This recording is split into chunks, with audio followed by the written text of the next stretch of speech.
Good evening, Scotland. Good evening. Wait just a minute. There we go. Social media land. I hope you're well. It is Friday, the 24th of January, 2025. Welcome to Saorsa Live. We're streaming across YouTube and TikTok tonight, so please do take the time to like and share across these platforms and say hello in the comments too. If you lose one or either of the live streams, just go to the other one and continue the conversation there. We're also recording this live and all the comments to ensure the security and the integrity of the stream. So this week we have been asking why we need to vote for Scotland. Tonight we're going to explore this in more detail by examining what we have in common with our brothers and sisters within the independence movement, and also what we have in common with our unionist Scottish cousins. I know, who would have thought? It's also very important to dispel myths about achieving a pro-Scottish Parliament by voting for Scotland. So we'll also have to understand the most common myths and why we debate daily about them, and also look at exactly how the list is calculated so we can weaponise it to create a pro-Scottish Parliament. How are we all? How is the wind and weather where you guys are? Is it a bit blowy? It's been blowy in Edinburgh.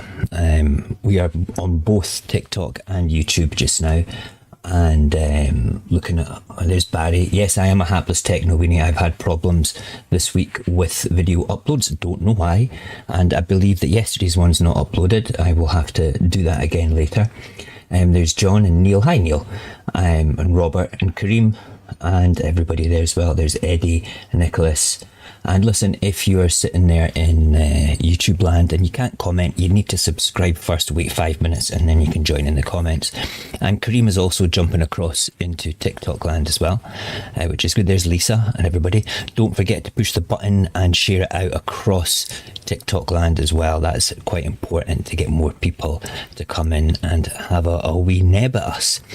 Right, so weather has been very blowy. My shop was closed until 6 o'clock tonight, but I've had a holiday day and I've been very lazy, and I've had to rush through everything on the computer tonight to make sure it's all set up. And it is because my good lady wife was using it to do a wee bit of coursework. 6 hours. 6 hours. She was doing it for 6 hours. Unbelievable. Right, I just want to do a quick sound check because Mike usually sits up here, but I've noticed that sometimes it's a wee bit in and outy, so I've moved it down to here tonight. Just want to make sure that you can all hear me nice and clear, so give me a thumbs up before we continue, and we'll move on in a second. While we are waiting for the thumbs up, I want to play you something slightly different, and then we'll move straight into tonight's first bit.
Yes, spine tingling, still hardly a better way to prime this vastly experienced Scottish side.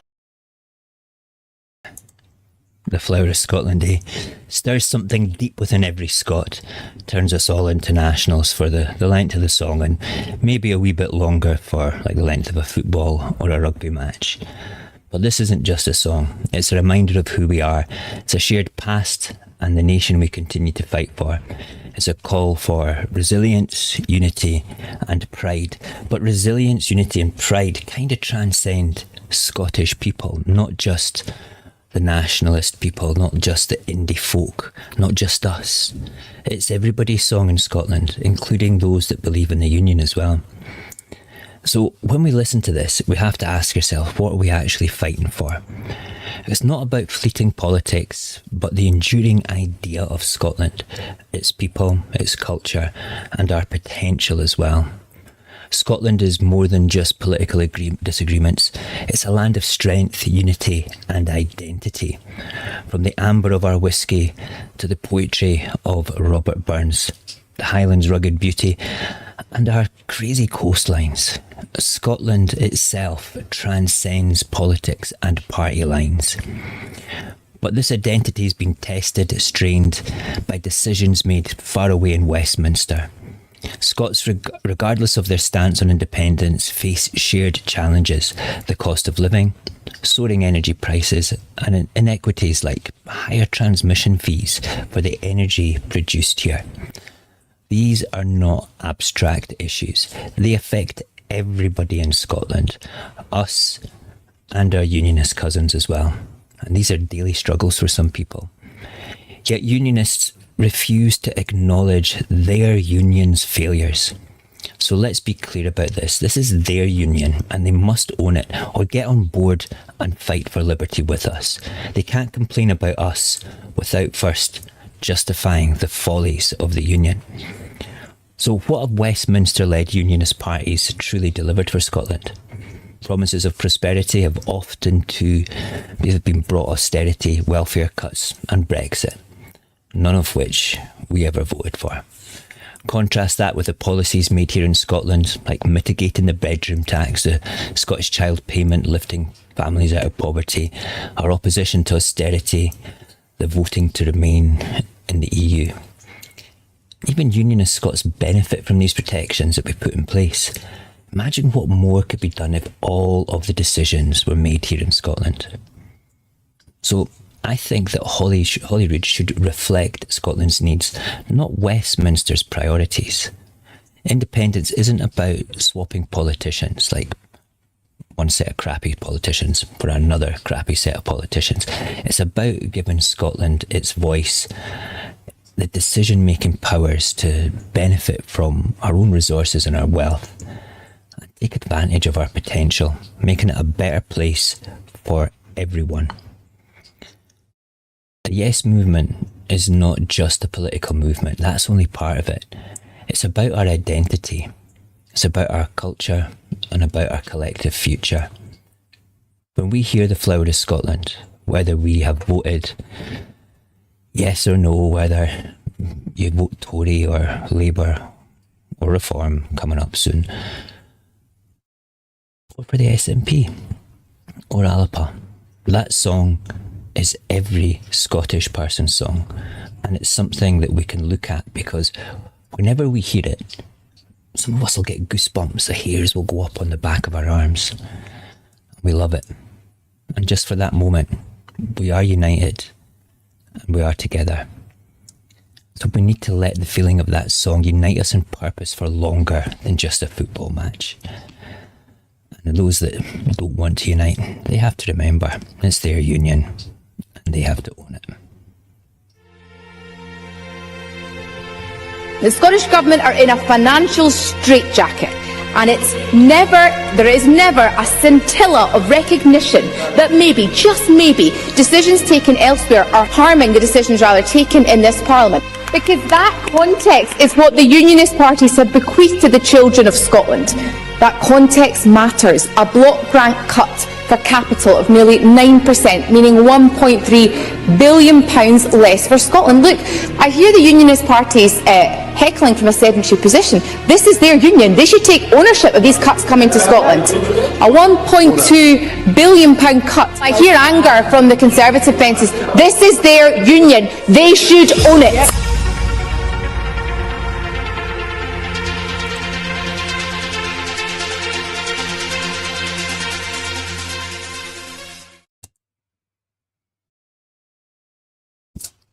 I still think that it's your union, own it. It should be a t-shirt. It really should. Right, let's have a quick look round and who is in TikTok land and YouTube land, and then we're going to get on. I've got a presentation to do for you, a wee slideshow of basically the most common things and the myths about both votes, SNP and stuff like that. All right. I noticed that Davy McGuinness is across in the audience. Hiya Davy, great fan, loving your work across in the two Davies. And you were Indy Truck Davy, you're the trucker one. So listen, thank you for coming and joining us tonight. I really appreciate it. It's really nice. When I'm looking over there, by the way, I'm looking at a different computer screen. And when I'm looking over there, I'm looking at a different computer screen because I've got TikTok and YouTube on different screens, and then you guys are sitting there. Okay, who else have we got in TikTok land? Lisa's there, Kareem's there, Druss is there. Hiya Druss, Ali, thank you for the gifts. It's good. It's your union, own it. You better believe it. Better believe it, Lisa.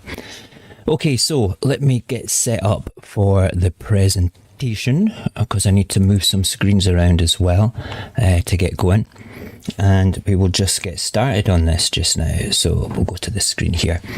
Okay, so myth busting the Scottish additional member system, and this is a system that we use for Scottish parliamentary elections. Okay, there's a lot of confusion for some people about how this works, and I think it's important right now, let me just come out of that just now, it's important that before we begin, right, you need to remove yourself for this presentation from your party political alliances and look at the mechanics of this, please.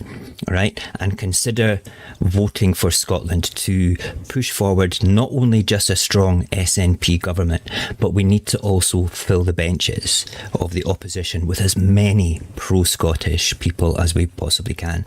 I don't call it Pro Indy anymore, I call it Pro Scottish, simply because all the other parties, if they're not born in Scotland, the parties like the SNP, Alapa, ISP, Greens, all these parties, okay, they're Scottish parties, they've got the best interests of Scotland. The rest of them are union parties, they're not pro-Scottish.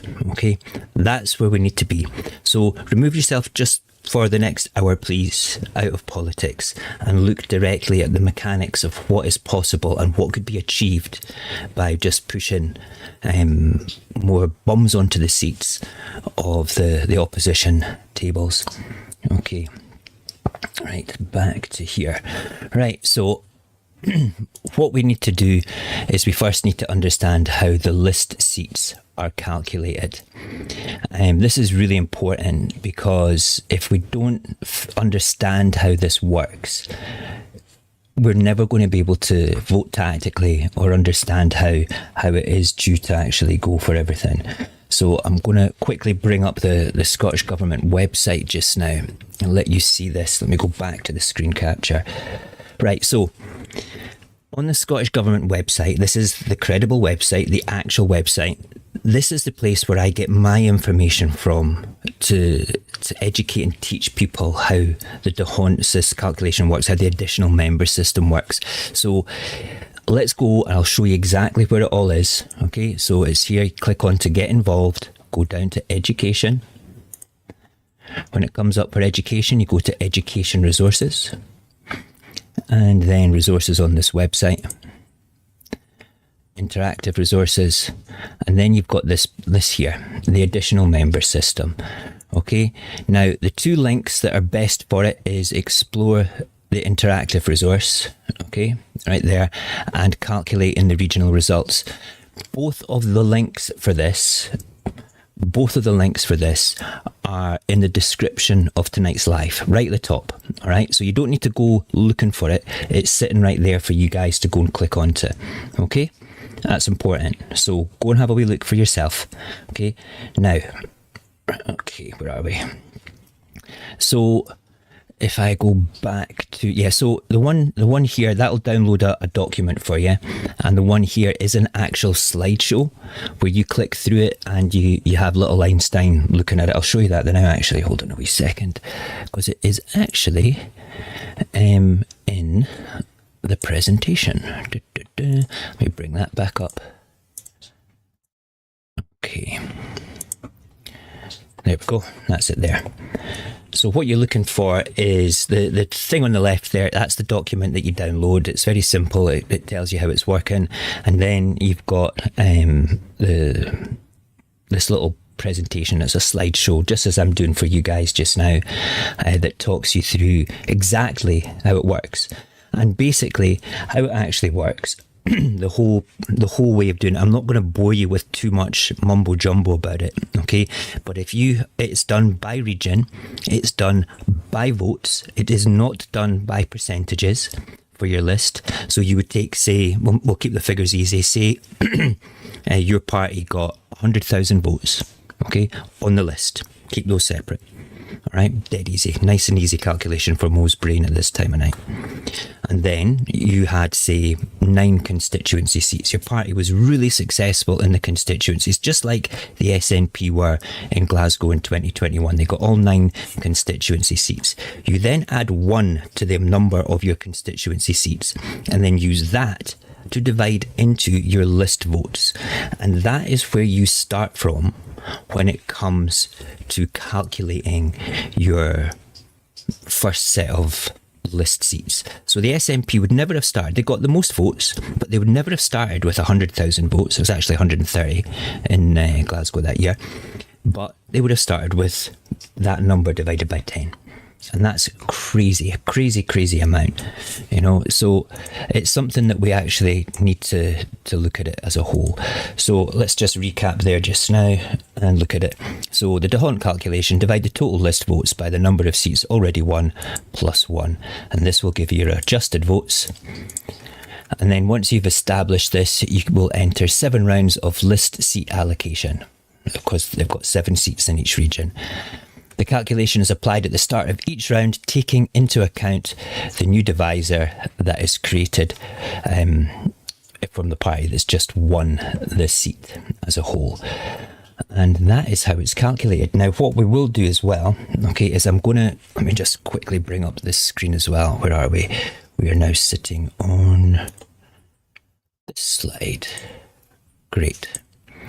We're going to have a quick look at how this is calculated, and I've got a spreadsheet that I used during the lockdown. I was in medical jail at that particular time, so I had to stay in the house, bored out my head. So I made a spreadsheet that I can input all the data from all the different elections that Scotland has had and put those numbers in, and it will tell me and automatically do the calculations for me, so I can see on each round how it works. So we're going to do that in a minute, okay? But first we will go through the myths. Let me bring up the myths, because the myths are righteously important to it all, so you can understand where we're going for it all. Right, so every day we hear a set of myths about the D'Hondt calculation, how it all works, and it's probably one of the most contentious things that SNP voters talk about. Okay, now I'm a member of the SNP. I'm a conference going person for it. I believe in them. I'm not a zealot though. I hold them to account for the things that I disagree with, and I bolster them and basically big them up for all the things that I do believe in. But my love for independence transcends politics. I see politics as a tool. And when we talk about myths in this sense, the most common one is both votes SNP is the only way. And that did work back in 2011. And we're going to look at 2011 as one of the live examples in just a minute. So we got a majority in 2011, and we'll do it again. It didn't happen again in 2016 or 2021, and there's reasons why that didn't happen again, and I'll explain those as well. And then, of course, one of the other myths is my Uncle Willie says it's the only way to secure an SNP win. that family connection thing going on there. It can be a bit mad sometimes when, you know, families fall out when looking at different ways and different things about how the vote worked. And it's quite contentious. It gets people upset. I'm just going to have a quick look at your comments just now as well, guys, when you were talking about this. Yeah, Davey says it's only worked once. Neil, very heartening to see the SNP winning seats. Also would like to hear from the contenders for the Alba position. Yeah, you have to look at it region by region, Davey. You're absolutely right. And I will turn around and say quite openly that the north of Scotland, north east, is probably better to vote both votes SNP there, and definitely in the Scotland south region as well, because that's where you'll probably find that the SNP will lose more constituencies for it all. Okay, right. Back to the presentation, because we need to look at the next slide. I'm bringing this in and up all the time. That's the myths one. We've just had that. Right, cool. So let's look briefly at both votes SNP. So this is about party loyalty, and there's absolutely nothing wrong with party loyalty whatsoever. To believe in your party's policies is great. It's what they're doing for the country. It's what they're doing, your local MSPs doing for your constituency, for local issues as well. So you have to vote for who you believe in, and I will never take that away from anybody at all when it comes to those things. They're going to be with you for 4 or 5 years. So it's important that we have the right people doing the right job in the right place. However, this is where my views come and remove myself from that political thing, is political hegemony only wins political hegemony, and it's not going to win independence, and it won't take us forward for independence, not unless there's some massive crack of the whip where basically we have a 2011 situation. But that's like winning the lottery twice. It can be really quite disheartening for it all when it comes down to it.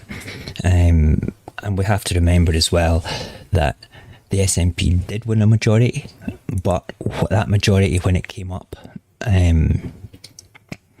was, it was like winning the lottery twice. It was the perfect storm of constituency seats won, rubbed off against the sort of the amount of votes we had in the list.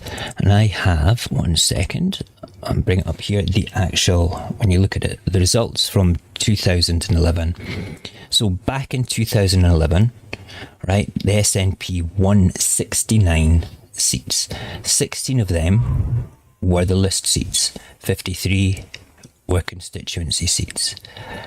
And it's important to remember, okay, that just because we've got 53 here, all right, when you distribute those out throughout the constituencies and the regions, when you've got them set up there were still places during 2011 where we didn't win a seat on the list at all.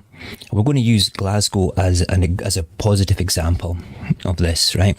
Because this on the left here, that's all the constituencies that we won. We won 5, and then we won, if you look over on the right hand side, we won 2.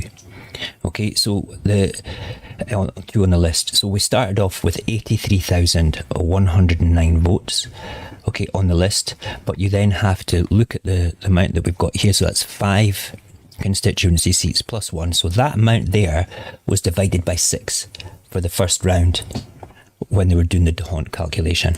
Okay, that's how it worked.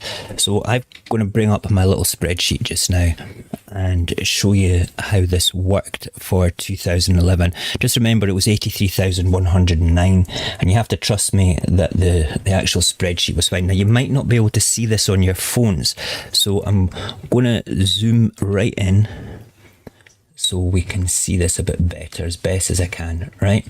So what you've got there right at the top, what you've got there at the top is the actual votes, okay? The Tory votes, the SNP votes, the Labour votes, the Lib Dem votes, the Green votes, right? From 2011. And when we go through the actual might go back a wee bit. There we go. When we go through each round, you can see it's got round and result, round and result. So when I populate in the result boxes with the number 1, it will automatically calculate the next round of votes, taking into consideration how many seats they've already won. So looking at this just now, back in 2011, the SNP won 83,109 list votes. So that gets divided by 5 plus 1. And that gives them the starting amount of 13,851. Now, I'm not going to be reading out all these numbers boringly over and over again, because that's what will switch people off for a lot of this. Okay, so we will look though at the results for each one. So we're going to go through this step by step. So we will start straight up with who won in round 1. So that's going to be Labour. Labour got 1 seat they've got 14,606 votes. So they get 1. We move on to the next one. You can see that it recalculates the amount there for Labour. Everybody else is the same. So who wins the next seat? Who has the most votes for round 2? Well, that would be the SNP. So they win 1 seat there, and then you see that their votes are recalculated. I've not changed the amount after the decimal point, because I can't figure out how to do that on a spreadsheet just now, so it's a bit frustrating and annoying. Okay, who wins the next round? So that is, could it be the Tories? 127, yeah, 1274. So the Tories win the next round. Damn those Tories. And then round 4 will be, let's see, 12-1, 12-4. That will be the Greens. And then you have in round 5, let's move this along a wee bit so we can see it. Round 5 is that the SNP again? 12, yes it is. It's the SNP gets their second seat there. And then we have, who will that be? Is that right? Have I done that right? 12-1. Yeah. So it's these boys next. And then it should be Labour again. I've done a mistake somewhere. Hapless techno weenie, because the results were not that there. That's my fault. You know, when I did this earlier on, I've made a mistake somewhere here. What have I done? So there's 1. They've won that one. Then it's the SNP. Oh no, that's not the SNP, that's the Tories. And it is them there. I was right, so it's Labour. Right, I didn't make a mistake. I'm perfect in every way possible. Only joking. So the SNP won 2, the Tories won 1, Labour won 3, and the Greens won 1. And that reflects the actual results. That's what happened. But you can see clearly that after each round where somebody's won something, the votes go down. It's not calculated as a percentage, it's calculated as votes. 100% as the votes. Now, if we were to do this as well in 2016, okay, so this is the same thing again. You have to trust the votes here. I'm going to do different models to show you what would happen in 2016 if we give different votes to different people and different things, right? So the SNP started with 111,000 votes. 111,000 votes. Yep, there, right? But they also won in 2016 9 seats, so 9 plus 1. So they started all the rounds with only 11,000 plus little bits of votes there. Okay, so if we go through the same thing again here, you can see first of all Labour wins with 59,000. Then it recalculates automatically. So the Tories win the next seat. It recalculates theirs automatically. Labour wins the next seat. And it recalculates that there for them. And then who's the next one? That will be the Greens. Greens? Yeah, Greens. The Greens get that one. Then we're back to Labour again. And then hold on, is that right? Tories, 19,000, yeah, Tories. Tories, and then 1478, 1476, Tories again. And then round 7 will be Labour. And that's what happened in 2016 in Glasgow. Labour got 2, Tories got 4. Sorry, Tories got 2, Labour got 4, Greens got 1. And the SNP got none. None at all. absolutely none whatsoever. So yeah, there's a lot to unpack there from that, but I wanted to show you how straightforward. When you're looking at numbers, it can be a bit confusing, but when you've got that animated in front of you and you can see how it works, the D'Hondt system is proportional representation, but it's not done by percentages, it's done by the votes. This is very dry and boring. It's not like my usual lives, but we're going to do something different with this now. Let me come back on to the presentation. What would have happened then, right? Let's create a fictitious party, and we'll call them Saorsa, right? Freedom in Gaelic. And we're going to give them, that's Saorsa down there, we're going to give them all of the SNP's votes, right? So that equals them, right? Boom. So they've got that. The SNP have no votes.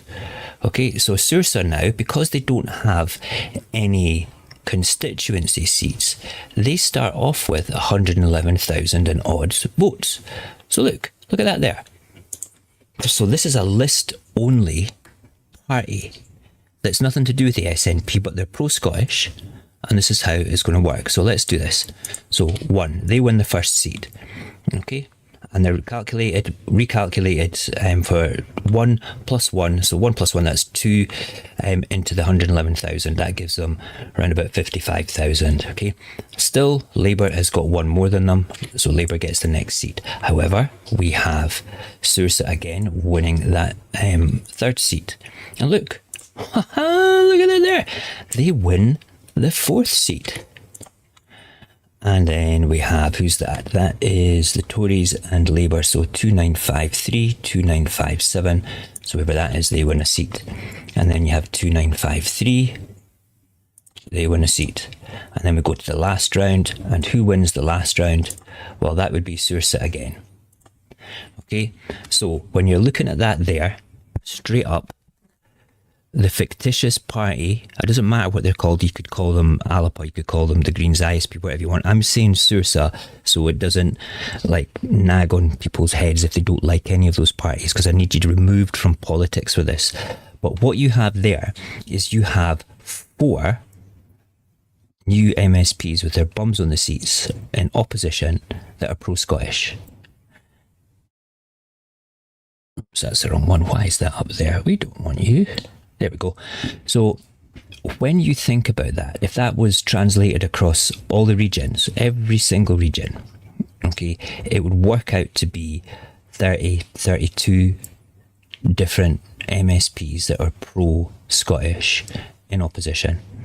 How would that affect the SNP? Well, back in 2016, I believe that they got 59 or 61 seats on constituencies. So they would have still been the strongest party. But now they've got like 30 odd plus in opposition that are pro-Scottish, willing to back them up for, you know, that horse wrangling thing that they do for different sort of policies and passing through of legislation and things. It doesn't have to be all Saorsa, all Alpa, all ISP or Greens. It could be a mixture of them all. You still end up with about 4, maybe 3 or 4 new bums on the seats from the list if you vote that way. It'll be difficult for people to vote that way. I also did the same calculation again, just with half the seats being, half the votes, being pro-Saorsa in that sense, and it came up with 3. 3 against 4 Unionists is still better than 1 Green, because there's no way that the SNP were going to win in Glasgow at that particular time whatsoever. So that's just what we have to do and look at when it comes to it all. Right, cancel that and bring up the presentation again. Right, let's jump ahead to the results. I want to show you the actual results again to show you what they got in 2016. 1 second. No, it's not that one, it's that one.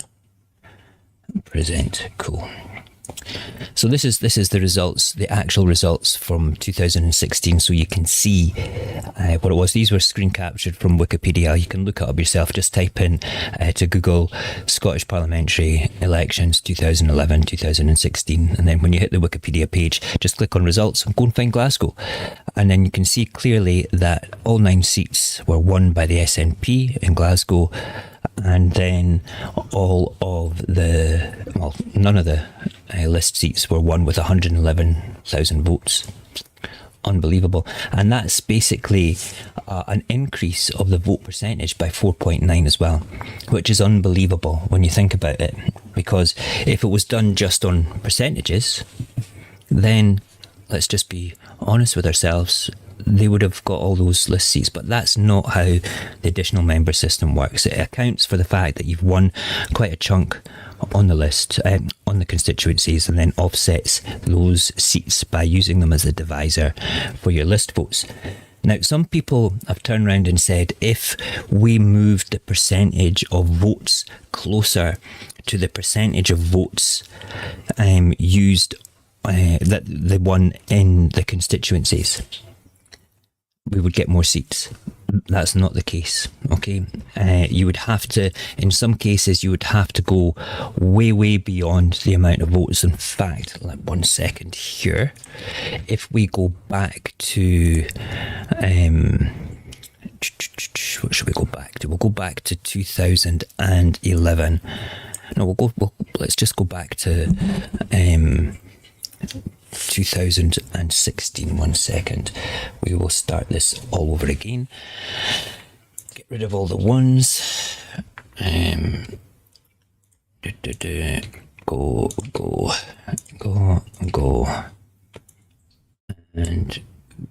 and go. I hope I've not broken this spreadsheet now. And then we need to have the SNP having all their votes back again. Okay. There we go, and Saorsa having none. Brilliant. So let's just rapidly run through the results of that again. So that was Labour 2957, and then it was the Tories, then it was Labour again, then it was the Greens, and then, see, that didn't calculate. There we go, that's what I broke. Then it was Labour again, and then it was 1, 2, 3. Was it the Tories? 1, 4. Why is that like that? Right, regardless. Okay, so let's quickly. Why is that? No, that's right. 1, 4, 7, 8. And then there. So yeah, so there we go. 2 Tories, 4 Labour, whatever. Okay, so the last party to win any seats at all were the Tories. So the SNP would have had to have had that amount of votes plus 1, basically. So 14,767 in this box here to win 1 seat over and above the Tories. Okay, which basically means they would have had 147,667 votes, which when we look at the amount that they had there, okay, is an awful lot more votes than they actually received. And when that happens, when you actually have that amount, why does that keep coming up? When you actually have that amount of votes, where are they going to come from? Because even if they get taken from the Greens, you're still, a chunk of votes short. You're 13,000 votes short still, and the Unionists aren't going to bring up their votes. So you have to decide if you're voting for Scotland. Okay, are you voting for your political party, or are you voting for Scotland? Are you voting to make a stronger Scottish Parliament, one that will still have a Unionist influence in it, but you need to shove them out the door a wee bit, drown out the droning pantomime tones that they have in that Parliament, how they belittle us and how they turn around and lie about stuff like Jackie Baillie did, using the wrong data at Prime Minister's Question Time yesterday. We need to put them away, and we need to be voting for Scotland in that sense. And this is why it's important to remove yourself from the political source, okay, your loyalties, and start to think about the bigger picture. The SNP they have demonstrated clearly that they can govern Scotland pretty damn well. They've done more good things than bad things. Don't believe the unionist press. Please don't. Okay, if you want to go and see the unionist press stuff, you want to go and see Davy McGuinness's show in the mornings when he's doing his live stream and goes through the papers. He gets as triggered as I do when I see them, except he's much better at being triggered than me. You do, Davy. You're a good lad about that. So go and see the stuff that they say, and you know what they say. So many people believe that. So we need to work harder as a community, as a movement, and come together and consider this. Okay, we're never going to get another referendum, that plebiscite of a yes/no vote, because we know quite straightforwardly that they will never give us one because they know that they'll lose. So we've asked, and we have put forward motions to the SNP, can we use any legal ballot box event for this? And they're not really interested in doing that. And this is one of the things where if you want to have a constitutional change, if you want to move forward and use that legal term plebiscite, that they use de facto. I hate that word. It's not a good word to use in these circumstances. The legal term is plebiscite. Plebiscite means to bring about constitutional change with a legal ballot box event. The gold standard that the SNP talk about when they talk about this is a referendum, that yes/no referendum. But if the road is blocked by Westminster, which it is, and our own team is kind of not entertaining that, we as people can still vote the way we want to vote. We don't have to take direction from the political leaders. They work for us, and if they're not prepared to use any ballot box event to demonstrate Scotland's right of self-determination and how we want to move forward, we need to do it ourselves. Simple as that. We don't have a massive sort of community sort of conferencey thing like we can use. So we just have to rely on the creators and the people out there talking about this and get that conversation going. But we come up against crazy obstacles within our own independence movement where people don't want to listen to anything apart from both votes SNP. And I understand that. Who wouldn't want to vote for their political party? You know? But we need to rise above that and move to a position where we can say, let's vote and campaign super duper hard, incredibly hard for the SNP and the constituencies. Everybody needs to do that. They really do.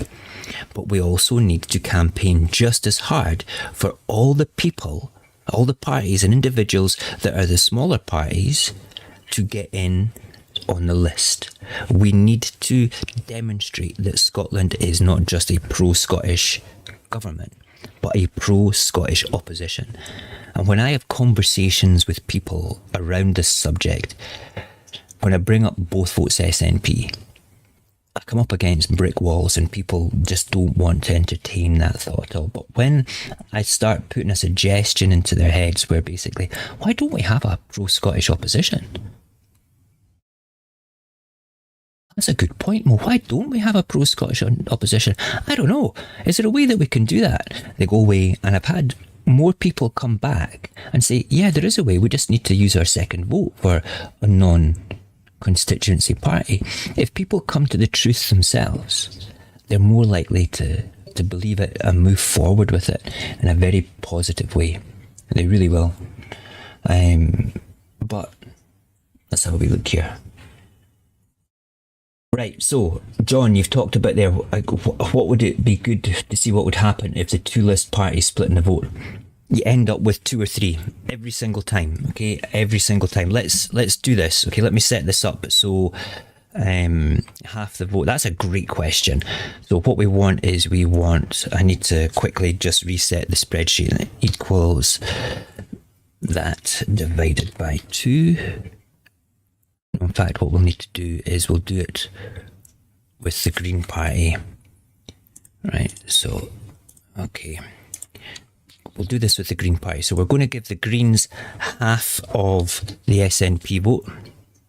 So that is that divided by 2 equals, and then we're going to do the same for Saorsa, which equals, and I'll bring this up on the screen in a second for you, that divided by 2 equals, right, great. Okay, let me go back to the screen capture. Just why does that stupid thing keep coming up, that picture? I have no idea. Let's just close all those stupid pictures down. I think that it's set to automatically do it. Right. Okay, so what I've done here is the SNP have no votes. Can we see that? I'll zoom in a little bit. Okay, we need to reload it. Bollocks. Here we go. And go down to that bit again. Right, here we go. So the SNP have got no list seats, and we have the Greens and Saorsa having basically half of the SNP seats each. Okay, let's get rid of all the previous results.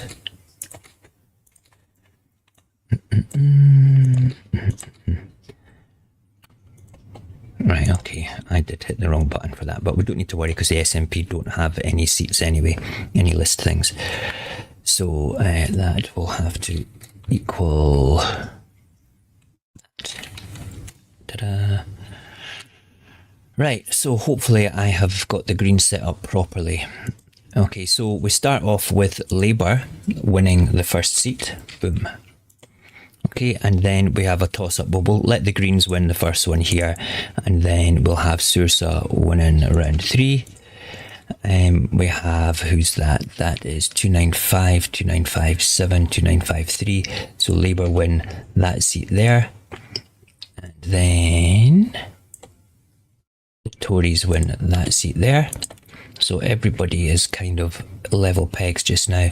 Then the Greens would win that one. And then Saorsa would win that one. And then the Tories, or whoever would win that one. Is that right? I've done one wrong here. 3, 4, 7. Well, that's right. Okay, so we would end up, again, this is the split vote, 50-50. Across, we're never going to have a 50-50 vote, but a great question, John. We still end up with 4 bums on the seats that are, for God's sake, that are Pro Indy, if you split the vote. You know, it favours the parties at the end of the day that have not got many or any constituency seats, to be perfectly honest. And kind of that's the way that it goes. Let's have a wee look. As a member of it, just reading through your comments, kick down to facts. We must win the list seats and make our parliament accountable to us. We only need 51% of total votes in Scotland. Yeah. So looking at that, what Henry was saying there just now, if we campaign very hard, right, for the SNP in constituencies, there's no reason why we can't go from, like, I think they're sitting about 35 to 37% of the constituency vote. We need to be campaigning positively for them.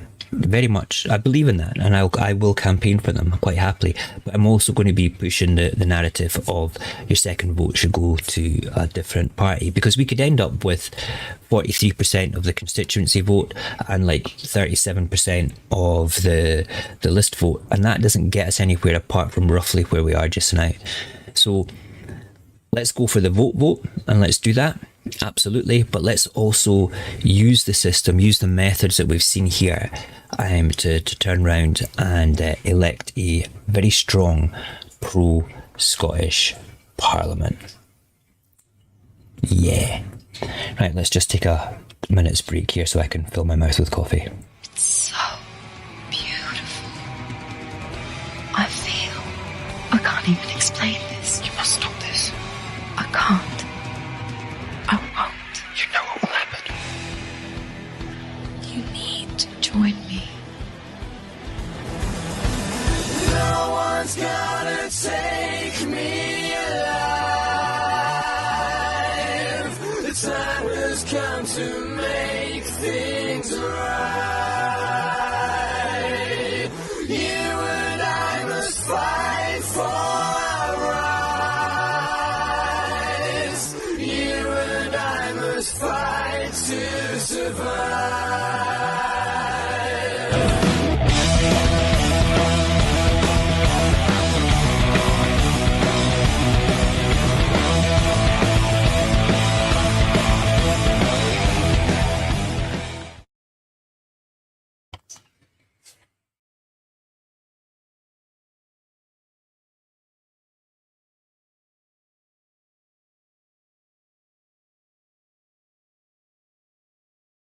Yeah, is it not about time we all got together and worked as one? You know something, if you go back to 2014, the energy of the marches, the stalls, the digital activism that I was involved in was remarkable. I was privileged enough to basically attend the Count Party at Dynamic Earth and watched Alex Salmond, God rest his soul, deliver the speech where he basically conceded the referendum. It was heartbreaking and it put me into a very dark place for a couple of years. And then we had the Brexit vote, and I didn't campaign hard for that at all. I didn't want to be disappointed again, and damn good job that I didn't put energy into it, because I came out after that and said, what would have happened if I managed to do the digital campaigning again? So since then, I've been building up a reputation across the platforms to be as positive as I possibly can. And I treat every single independent activist as a brother or a sister. It doesn't matter whether they support ALAPA, ISP, whether they're anti-pronoun or pro-pronoun, okay? As long as they're not eating my dog, okay, I don't mind. And when I say eating my dog, that is my metaphor that I use for doing harm to their fellow human beings. If they're doing harm to their fellow human beings or inciting hate, I'm not interested in working with them. That's the only thing that I draw the line under. Okay, you could turn around and you can be as snobbish as you want, as arrogant as you want. As long as you're pushing the positive message of independence, I don't mind. You can be as angry as you want or as gentle as you want. Okay, but I find that being halfway to being reasonably assertive and dealing with factual situations and being a pleasant person to listen to and speak to, I'm bigging myself up there, of course, but that works better than turning around and arguing with people, especially arguing with people in our own movement. It's the wrong thing to do. How can we set the example to our fellow activists and most importantly, the undecided voters? These are the people that we need to be speaking to. If we continue to preach to the choir or argue with the choir, the undecided voters will look elsewhere for a positive message of where they will vote. Some of them are going to move to reform, and that scares the bejesus out of me. I don't want reform in Scotland. The only way to limit their influence is to limit the amount of seats that they have access to on the list. And the only way to do that is to go for a Pro Scottish Parliament. Seriously. Reform are considering bringing back the death penalty. Reform it's in their manifesto. They want to dissolve Holyrood, and that'll be a difficult thing for them to do, but in power they'll find a way to do it. And they want to centralise control back to Westminster. We cannot sleepwalk into this election and take them for granted. We can't. They're actually ahead in the polls of the other two main parties on the latest poll. It is genuinely frightening. Why do people believe in that? We're better than that. Scotland does not subscribe to that nonsense, but they're still doing okay in those local elections and by-elections. We need to be doing something different. We need to be thinking bigger and better than what we're actually doing. And we need to do it together. And we need to do that regardless whether or not you hate ALAPA, you hate the SNP, you still love Scotland. You still get goosebumps when you hear the flower of Scotland, don't you? That's what makes ALAPA supporters and your SNP supporters, your ISP, your Greens, the people that won't vote for any of them but just vote for an independent, they're still your brothers and sisters in arms. They really are, and they still will vote yes, no matter how frustrated they are. And that's the problem. We get frustrated and we look to ourselves to find somebody to blame. We shouldn't be doing that. We can't be doing that. There's too much at stake. I don't want my kids to grow into adulthood in a if we're not independent, when these islands are controlled by Nigel Farage. That is very scary, very scary. Right, let's look for the last round robin of comments and things across in TikTok land. It's just catching up with all the comments. I didn't have it up there just now. Oh, there's Nadia. Hi, Nadia. Good to see you there. Didn't see you come in. Good conversation going on. Any questions there? Well, somebody being the Indy Army is a lot bigger now. It is, Druss. You're absolutely right. Okay, and the what we've got to remember. Okay, back in 2014, there was one yes voter in this house. One. Now, if we had that plebiscite tomorrow, there would be my wife. I'll tell you a story about her in a minute. Myself, my oldest son, and my daughter. That's 4 votes. You know, and then you look at, it's about 65+% of 16 to 25-year-olds that would vote yes. You know, this is why they won't give us that gold standard plebiscite, but this is why we need to remove ourselves from getting that and just vote and campaign hard. All right, that's the important thing. So yeah, it's a lot bigger now, just without a doubt. Let's have a quick look across.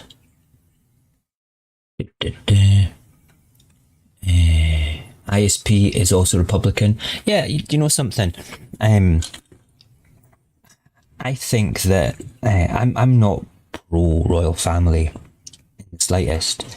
I don't really care. But there's people that do care about it, and there's people that want independence and want to retain some sort of ideology of the monarchy.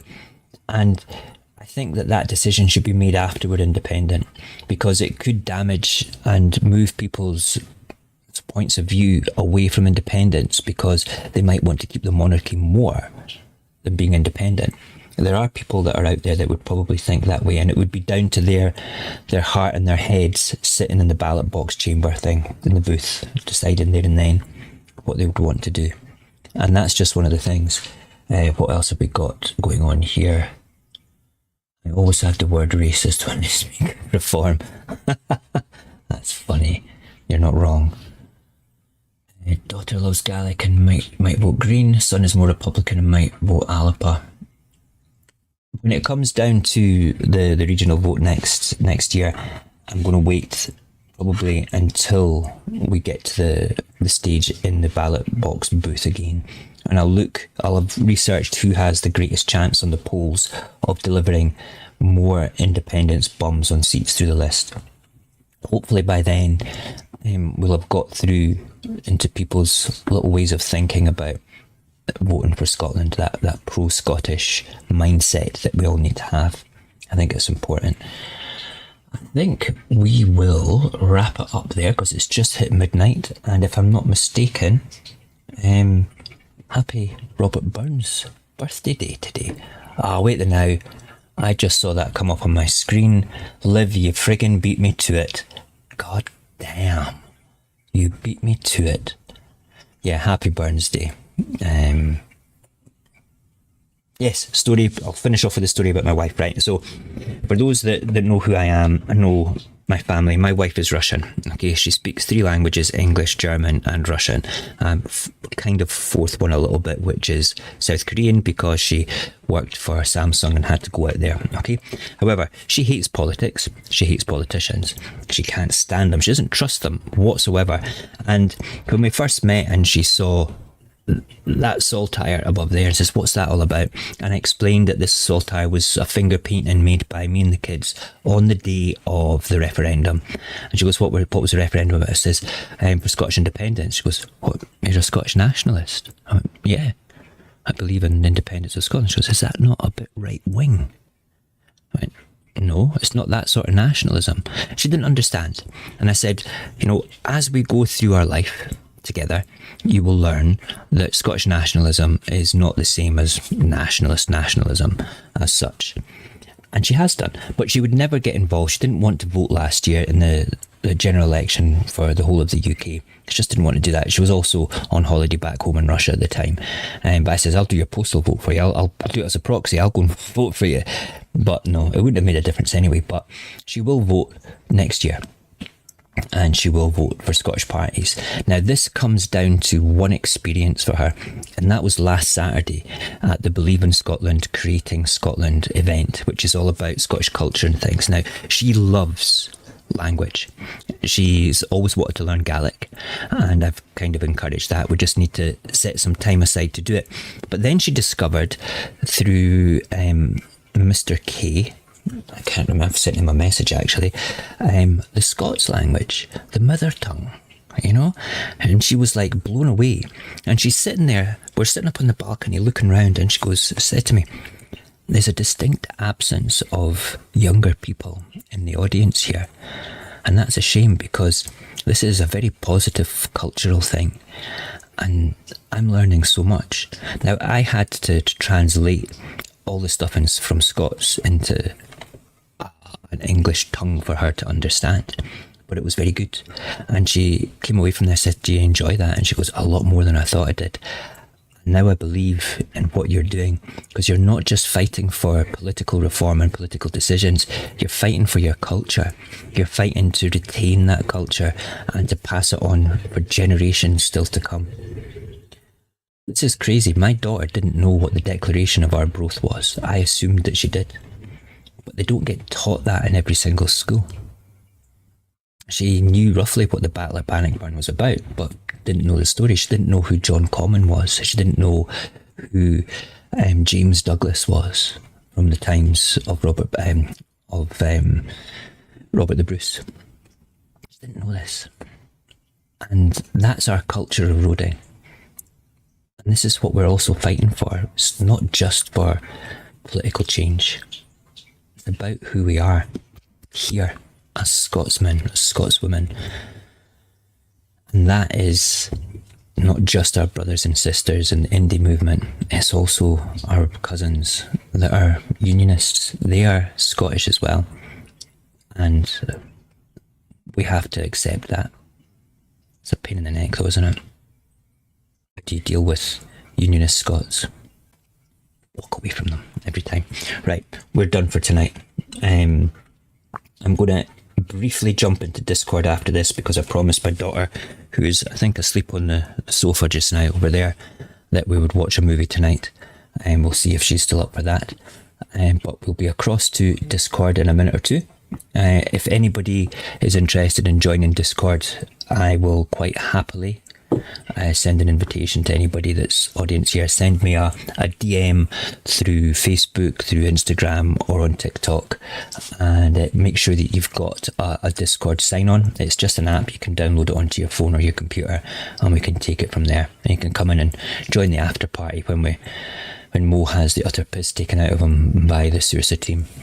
In the meantime, you enjoy Burns suppers later on Saturday night and stay away from the wind. Hopefully it'll die down, and we will see you next week. Take care. Thank you for watching. I'll reach my hands out in the dark and wait for yours to until I can wait for you.